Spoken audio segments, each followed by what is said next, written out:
Okay, so I've taken a sample option here of somebody who gets up at 7 in the morning, who trains at 7 in the evening, and who goes to bed at 12. Okay, so we want to figure out how can we put ourselves in the best state possible to burn fat in this area, without kind of messing things up. And as I said, if you're concerned about insulin and you're concerned about making sure that you're getting the benefit out of absolutely all the food sources you have, and you're not having these crashes during the days, well, this is going to be for you. So I have just picked a person, and I'm working off macros right now. Okay, so somebody who eats 250 grams of carbs a day, 180 grams of protein, and 8 grams of fat. So technically, that would be a good cut for any, definitely for a male. So we're not factoring in cardio or anything yet. We're just working off the body weight of that person. So 180 pounds, 180 grams of protein.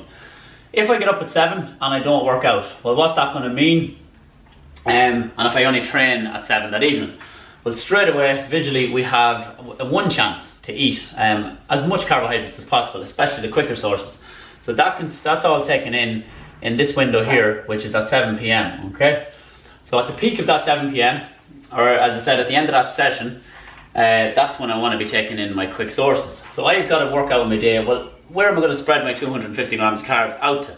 Okay, do I consume them all in the one go? Do I spread them out throughout the day? Am I somebody who really likes carbs? If I am, well, obviously I want to spread them out throughout the day.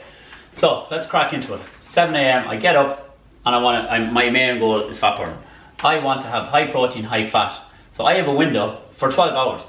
7 a.m. till 7 p.m. that night before I enter the gym. I'm going to obviously try and eat the most of my calories at this time, and where I'm going to do that is I'm going to make sure that I consume high fat, high protein foods right throughout that zone. As I said, if you're wanting to see this on a video, the video is also available.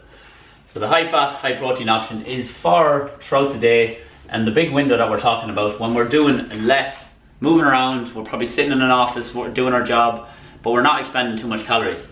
That means our blood sugar levels and our glucose levels in the blood should be very low. Okay, so they're staying nice and low throughout that day. I'm going to try my best. Another little simple tip that I believe is going to be very, very beneficial is the meal before the workout, which let's call it 1 hour before, okay, is going to be a small meal, but it's obviously going to be high protein, high fat. Okay, I realistically am not going to eat 250 grams of carbs in one meal, which is during this window. So I'm going to have to go and put them in somewhere. So what I'm suggesting is to break up the middle of your day, you would put in some source, but it has to be brown. So we're choosing from brown then, okay? So brown rice, brown pasta, these types of food. I will be going further again, maybe in another one. I'm going through the glycemic index because it's very, very complicated. If you start mentioning it now, you'll throw you completely off. So let's keep it simple. Brown sources and high fat, high protein when we're not working out, okay? Then we work out, we train. At the end of that session, we have our chance to start getting these quick releasing carbs in. You can buy a supplement called dextrose, and basically it is dextrose, it's cyclic dextrin, there's Vitargo, there's loads of different ones. I gotta work out how much am I gonna drink. So that's just very simple. I eat 2 scoops, okay? 2 scoops is generally gonna be 50 grams of carb. I take that immediately, okay? The second my workout is finished. Why? Because I need the quick releasing carbs to get into my blood, to drive the insulin up, to carry this protein and fat into the muscle, and also recover from the session itself, which means I got to recover my glycogen levels. Then I want to make sure that I get some form of quick releasing protein, which the fastest we know is whey, and then I got to get food into me. So I'm going to have it down here, which is, let's call it the average time, whereas that window is within 1 hour of working out. Definitely within 1 hour.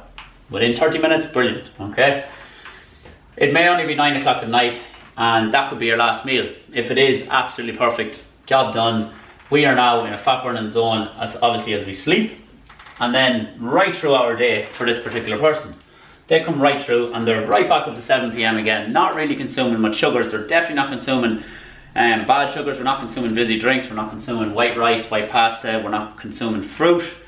Nothing like that in them zones, okay? So it does sound a bit like keto, but except we are allowed brown pasta. I can have 3 portions of brown pasta here if I really want to.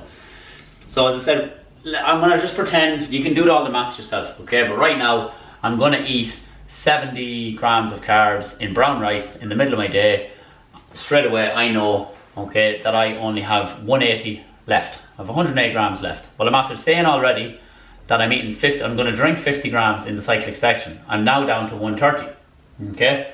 The next quickest that I'm suggesting would be pineapple. And bear with me for a sec till I figure out exactly what it is.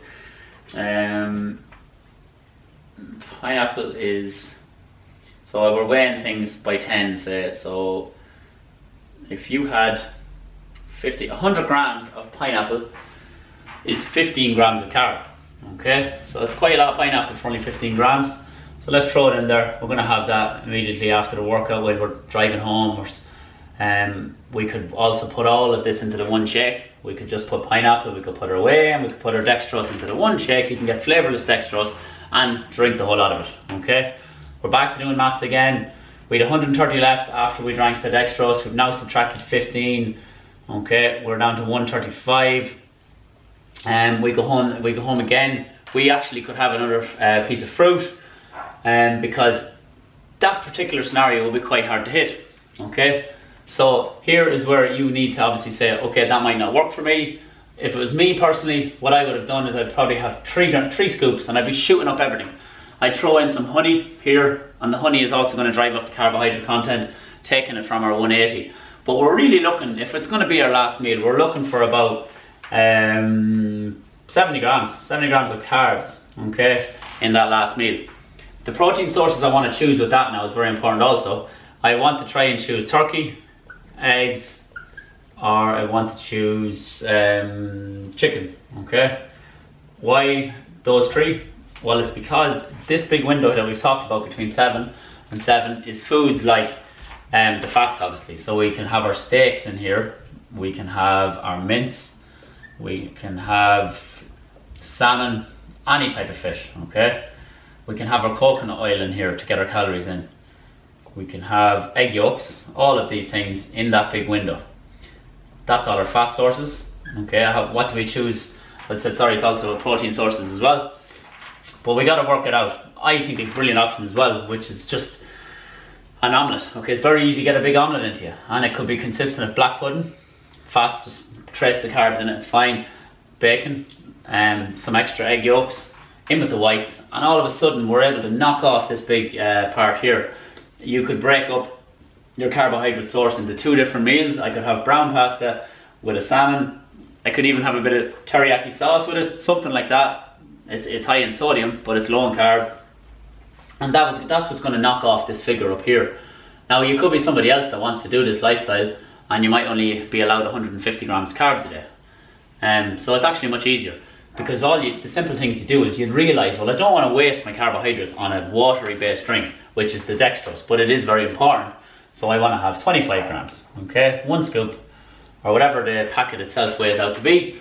Well, I've only taken 25 from that. I mightn't obviously go, if I'm on a weight loss plan, I'm not going to sit and eat 70 grams of carbs, which is a massive portion of pasta. So you could cut that in half as well, and you could be left with a lovely little meal here. You may be somebody who loves some jellies. To be honest, that is the time to have them. Throw in 5 or 6. We calculated the little snake jellies that are there. They're the stuff to be having right then. The peak of it, the second that workout's finished, getting the whey into us, getting the post-workout meal into us, all within that window.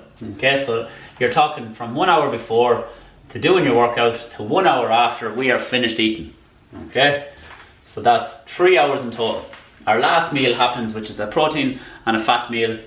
You could go for a scoop away if you wanted, it's up to yourself, but I mean, you could go a piece of avocado and a small bit of chicken, and you could go and have the whey protein with a scoop of, sorry, not a scoop, you could have like peanut butter, okay? And then it's the carbohydrates that are going to drive it through. So overall, the things you're trying to take into account is you are trying to drive up the insulin levels here, okay? Sugar spike is what you're after. Get them into you. What's the foods that you really crave? Build them into your 180 grams, okay? If you're somebody who likes wine gums, work it out. Look at the packet. See what's 25 grams of carb. Maybe replace it someday with the cyclic section. A bit more excitement in your diet. If not, choose the foods in that order. And the order, once more, if you write these down, is you're looking at dextrose is the fastest, okay? sucrose, any of those, maltodextrin, those type of things. And then we are dropping into, say, food. Pineapple. Right, for this option, all you got to do is Google high GI foods. Okay, high GI foods, in the fruit option, pineapple will be right up there, second or third. I think it's 80 something on the glycemic index. Won't touch on that today. The next option down from that, even an apple, is slower digesting and slower releasing than pineapple, for example. You could have 2 pieces of fruit, so let's go with 2.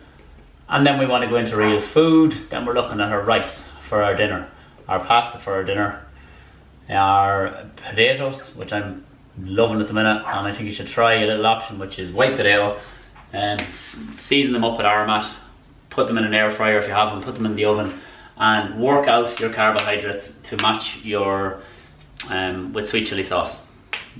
Bit of chicken, like you're in heaven. Okay, you don't need much more. And that's it, guys, as simple as that. So as I said, I've been trying to recap on it. You're talking a person getting up at 7 in the morning. The only scenario that's going to confuse people now is if they say, well, what if you train twice a day? What if you train in the mornings? If you train twice a day, well, you have 2 options. Okay, you have 2 windows, which would be here and it'll be here. So you're halving all these figures, you're bringing them over, and your aim is to hit your 250. Okay, if you only work out in the morning, well then you're getting up. It's a bit trickier. As I said, maybe instead of rice, you're eating oats, things like this. You could be even eating some Rice Krispies, Cocoa Pops, whatever it is. But then the problem there is, which is another one, is the fats. What did we say about the fats? We do not have any fats in this zone at all, which is, the zone I'm talking about is the post-workout meal. We need no fats whatsoever in those 2. If you are a person that works out twice a day, if you're a person that works out once a day, job done. You figure out where is the big window. So if, like here, we're talking 7 in the morning till 7 in the evening.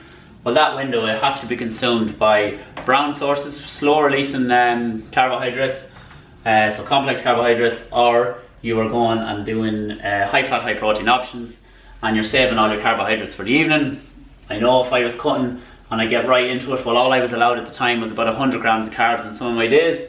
So my 100 would be very quickly used up. So I'm more than likely going to fill myself up here with like omelets, salmon, you know, with a small bit of rice if that's it to tie me over. But I'm trying to save as much carbohydrates here because at the end of the day I need to prevent muscle loss in a fat loss zone.